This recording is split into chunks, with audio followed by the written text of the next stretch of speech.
আসসালামু আলাইকুম ওয়া রাহমাতুল্লাহি ওয়া বারাকাতুহু নাহমাদুহু ওয়া নুসাল্লি আলা রাসূলিহিল কারীম আউযু বিল্লাহি মিনাশ শাইতানির রাজীম বিসমিল্লাহির রহমানির রহিম ইন্না আকরামাকুম ইনদাল্লাহি আতকাকুম সাদাকাল্লাহুল মাওলানাল আযীম ওয়া সাদাকা রাসূলুহুন নবিয়্যুল কারীম। সুপ্রিয় দর্শক মণ্ডলী, মহান আল্লাহ তাআলার দরবারে লাখো কোটি শুকরিয়া আদায় করছি। রব্বে করিম আজকের জুম্মাবারের আল্লাহ রব্বে করিমের অনেক বড় হুকুম ছিল জুমার নামাজকে আদায় করা। আল্লাহ পাক আমাদেরকে তৌফিক দান করেছেন, শুকরিয়া আদায় করছি। নামাজের পরে অত্যন্ত গুরুত্বপূর্ণ দ্বীনি একটি প্রাত্যহিক প্রোগ্রামের সাথে আল্লাহ তাআলা আমাদেরকে যুক্ত রেখেছেন। আল্লাহ তাআলা শুকরিয়া আদায় করছি। ইয়া রাব্বি লাকাল হামদ কামা ইয়ানবাগি লিজালালি ওয়াজহিক ওয়া আযীমি সুলতানিক। আপনাদের সকলকে ধন্যবাদ জানাচ্ছি আজকের নিউজ 24 এর প্রাত্যহিক আয়োজন ইসলাম আমরা এই অনুষ্ঠানে। আল্লাহ রব্বে করিম মানুষ সৃষ্টি করেছেন, মানুষকে অধিকার দিয়েছেন, অনেকগুলো মানুষকে আল্লাহ তাআলা এখতিয়ার অধিকার দিয়েছেন, যেটা মানুষের স্বাভাবিক স্বভাবের সাথে যুক্ত। আল্লাহ রাব্বুল করিম পবিত্র কোরআনে হাকিমে বলেছেন, সিবগাতাল্লাহি ওয়া মান আহসানু মিনাল্লাহি সিবগা। যে মানুষ তার জীবনকে, তার সভ্যতাকে, সকল কিছুকে কোরআন এবং সুন্নাহর আলোকে রঙ্গায়িত করবে, সে হলো উত্তম মানুষ, উত্তম চরিত্রের অধিকারী। তাই আজকে ইসলামী সংস্কৃতি নিয়ে আমরা কথা বলবো। সংস্কৃতি, সভ্যতা একজন মানুষের স্বাভাবিক প্রাকৃতিক বিষয়, স্বভাবজাত স্বভাব। এটাকে যখন দ্বীনের রঙে, কোরআন সুন্নাহর রঙে রঙ্গায়িত করবে, তো এর মধ্যে সফলতা আর সফলতা, বিজয় আর বিজয় তার পদচুম্বন করবে। আজকে এই বিষয় নিয়ে আমরা কথা বলবো। কথা বলার জন্য যিনি আমাদের সাথে যোগ দিয়েছেন, বিশিষ্ট ইসলামী চিন্তাবিদ, লেখক এবং গবেষক, মিডিয়া আলোচক শেখ মুফতি মুজাহিদ হোসাইন ইয়াসিন শরঈয়া, পরিদর্শক এনসিসি ইসলামিক ব্যাংক। সাথে আছি আমজাদ হোসাইন হেলালি। আসসালামু আলাইকুম ওয়া রাহমাতুল্লাহ। ওয়ালাইকুম আসসালাম। মুফতি সাহেব কেমন আছেন? আলহামদুলিল্লাহ। আলহামদুলিল্লাহ। আজকে আপনার কাছে আমরা ইসলামী সংস্কৃতি নিয়ে আলোচনা করব। একজন মানুষ যখন তার জীবনকে ইসলামী সংস্কৃতির আলোকে আলোকিত করে, আপনি জানেন যে একজন মানুষ সারাক্ষণ মুখ গোমরা করে থাকতে পারে না, নিরানন্দ হয়ে থাকতে পারে না। জীবনে আনন্দ ইত্যাদি কিন্তু একজন মানুষের স্বভাবজাত অভ্যাস, আবার এটা তার অধিকারও। হযরত রাসূল আকরাম সাল্লাল্লাহু আলাইহি সাল্লামের জীবনীতেও আমরা দেখেছি রাসূল সাল্লাল্লাহু আলাইহি সাল্লাম মাঝে মাঝে মজাক করতেন, কৌতুক করতেন, তবে সেটা বাস্তব বহির্ভূত ছিল না। এবং যেমন এক জায়গাতে রাসূল সাল্লাল্লাহু আলাইহি সাল্লাম এক বুড়িকে ডেকে বলেছিলেন যে তারা তো জান্নাতে যাবে না। বুড়ি কান্না শুরু করেছেন। রাসূল বলেছেন, কান্নার কিছু নেই, কারণ আল্লাহ রাব্বুল করিম যাকে জান্নাতে দিবেন তাকে বুড়া বা বুড়ি হয়ে জান্নাতে দেবেন না, একেবারে 16 বছর বা এই ধরনের নৌজওয়ান করে আল্লাহ তাআলা জান্নাতে দেবেন। তো এই ঠিক আল্লাহ রাব্বুল করিমের কাছে মর্যাদার এবং সম্মানের মানদণ্ড কিন্তু রয়েছে, সেটা আল্লাহ তাআলা বলে দিয়েছেন, ইন্না আকরামাকুম ইনদাল্লাহি আতকাকুম। তো আপনার কাছে এই সম্পর্কে বিস্তারিত শুনব। ধন্যবাদ আপনাকে। অত্যন্ত গুরুত্বপূর্ণ বিষয়। আল্লাহ তাআলা আমাদেরকে সৃষ্টি করেছেন, সুম্মা জাআলনাকা আলা শারিআতিন মিনাল আমরি ফাত্তাবি'হা ওয়া লা তাত্তাবি'হা আল্লাযিনা লা ইয়ালামুন। বলে দিয়েছেন যে আমি তোমাদের জন্য রীতিনীতি বিধিবিধান আমি নির্ধারণ করে দিয়েছি, তোমরা ইত্তাবি'হা এর অনুসরণ করো, এবং তোমাদের মনের মধ্যে খেয়ালে তোমাদের যে কল্পনায় যা আসবে সেগুলোর অনুসরণ তোমরা করবে না। তো সংস্কৃতি কিন্তু আসলে মানুষের যে রীতিনীতি, মানুষের পরিশীলিত নীতিরীতি, মানে মূলত যে রীতির মধ্যে, যে জীবন আচরণের মধ্যে কোনো ধরনের খুঁত নেই, কোনো ধরনের বাহুল্য নেই, কোনো ধরনের আপত্তিজনক কোনো কিছু নাই, কারো জন্যই নেই, এরকম বিষয়টা হলো আসলে সংস্কৃতি। একজন মানুষ যখন একেবারে পরিশুদ্ধ হয়, তার মধ্যে যখন কোনো ধরনের কোনো আপত্তিজনক কোনো আচরণ না থাকে, মানুষ যখন তাকে একেবারে সর্বতোভাবে তাকে গ্রহণ করে, অর্থাৎ তার মধ্যে সংস্কৃতির সর্বোচ্চ পর্যায়ের ব্যবহার আছে, এটা আমরা বলতে পারি।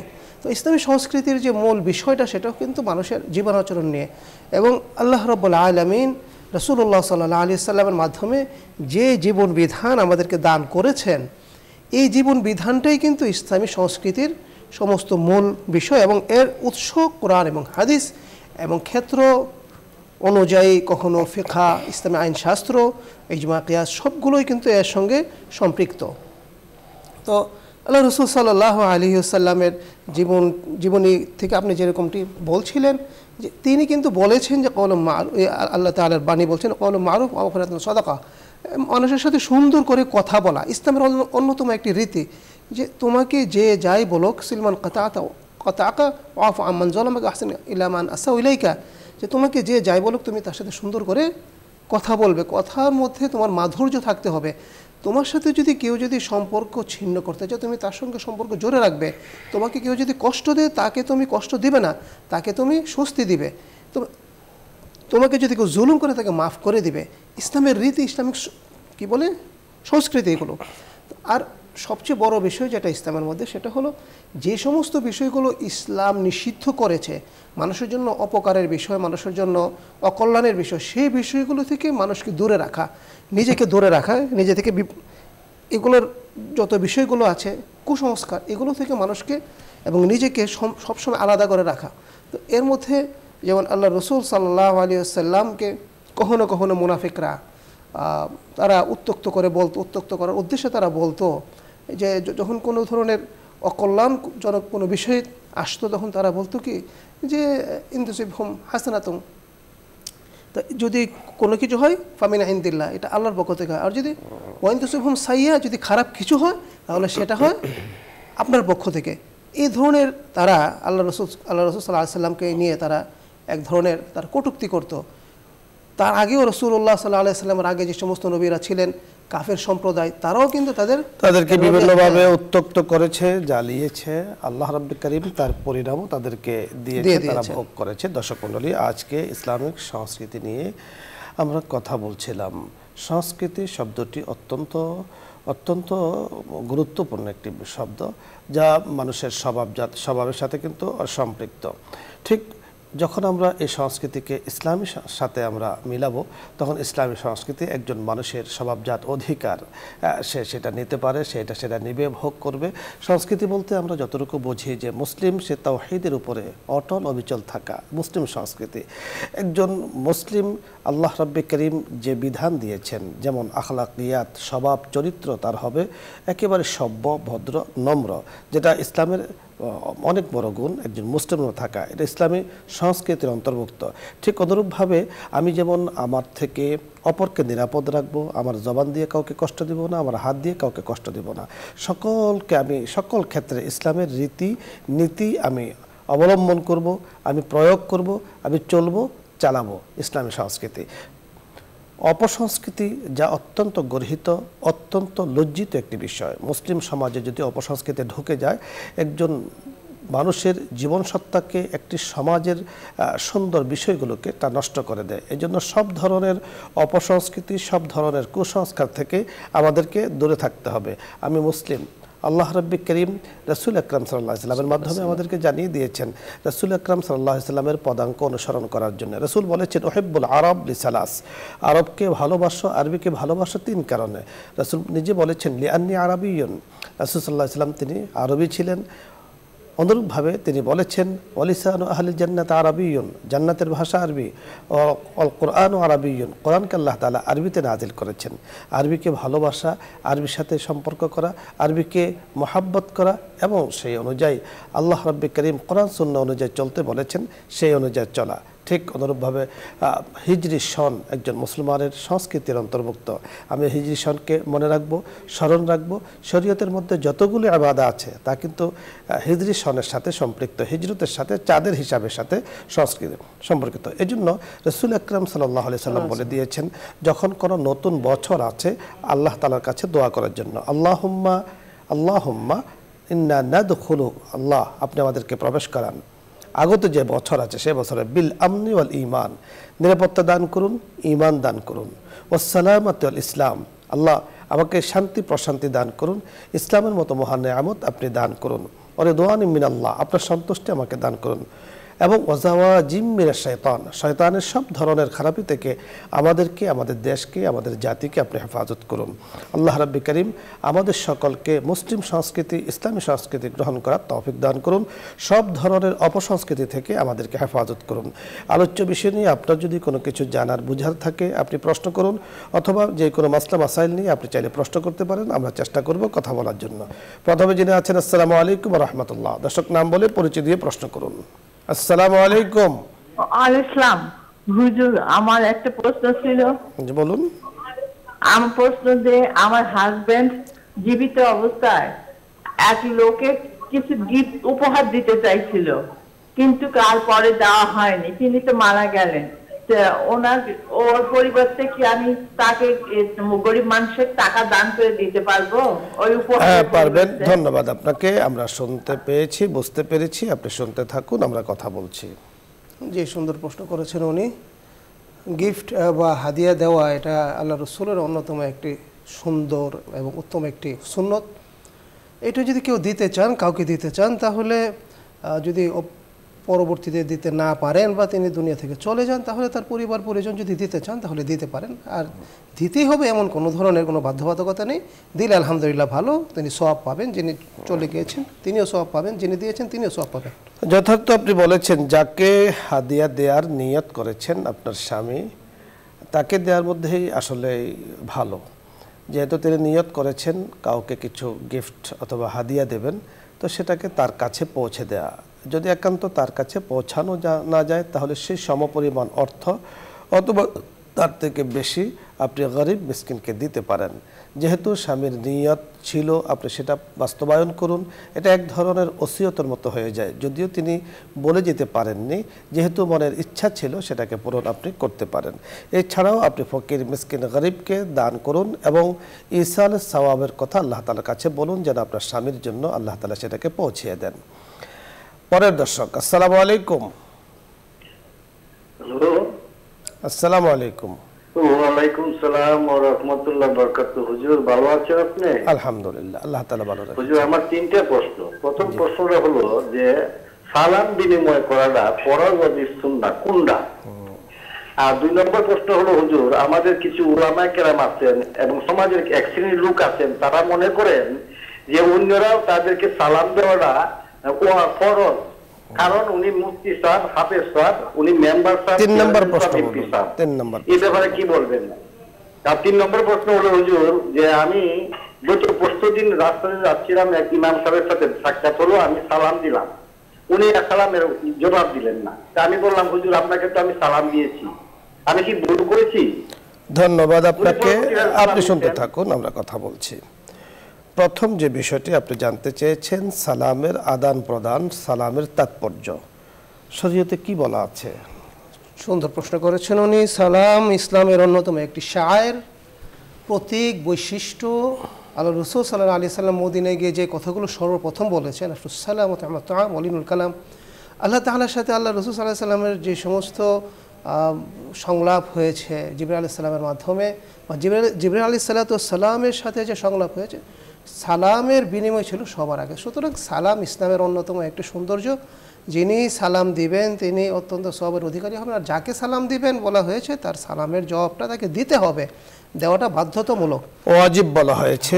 যেহেতু সালামের ফজিলত রাসূল আকরাম সাল্লাল্লাহু আলাইহি সাল্লাম অনেক বলেছেন এবং বলেছেন আসসালামু ক্বাবলাল কালাম, কথা বলার আগে সালাম দেয়া।